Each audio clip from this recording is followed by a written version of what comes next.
All right, independent living. This should be a goal of a student with an IEP.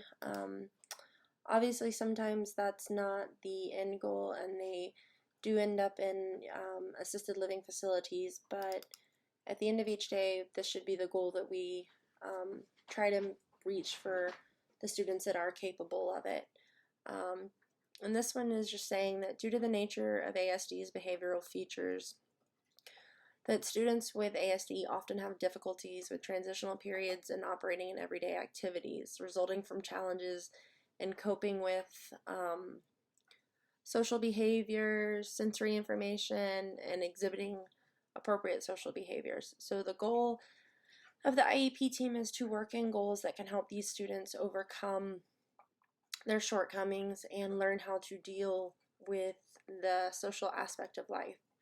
It also focuses on teaching them how to take care of themselves, how to ask for help when they need it, staying safe and having self-regulatory behaviors that will keep them safe.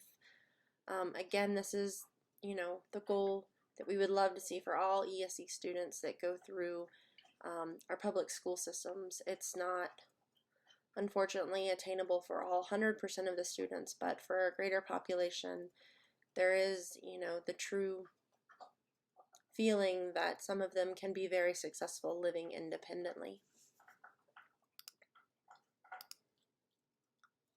And then self-determination and self-advocacy. This is going to be a big one for our kiddos that have some special needs. They do need to be part of their decision-making processes. If something does not fit well with them, or it doesn't sound appealing, or something they think that they need, this is where they need to learn to speak up and have their voice heard in their plans and transitions. Self-determination has been identified as a critical area of intervention and support for students. And so the research suggests that increases in self-determination often foster more adaptive behaviors. It's referring to behaviors that enable a person to get along in his or her environment with the greatest success and least conflict with others. So that should be the goal, of an IEP as well, to help these students reach that, where they are able to not only stand up for themselves, but to advocate for themselves. And finally, healthy relationships. So a healthy relationship should form when all of these counterparts of an IEP are executed and constantly checked for compliance and how they're benefiting the student. The student's personal take should be, given in this report, and they should express their concerns and worries and what they think worked and what didn't work, celebrate their victories as well. Teachers, IEP teams,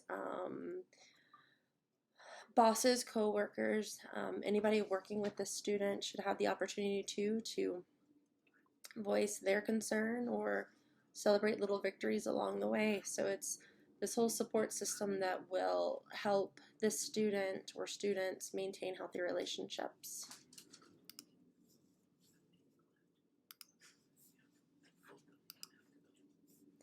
And then that's pretty much it. So when those aspects are encompassed into an IEP and they are checked regularly to monitor compliance and get feedback from all the stakeholders, the end game should be healthy relationships, being able to maintain a job, living as independently as possible.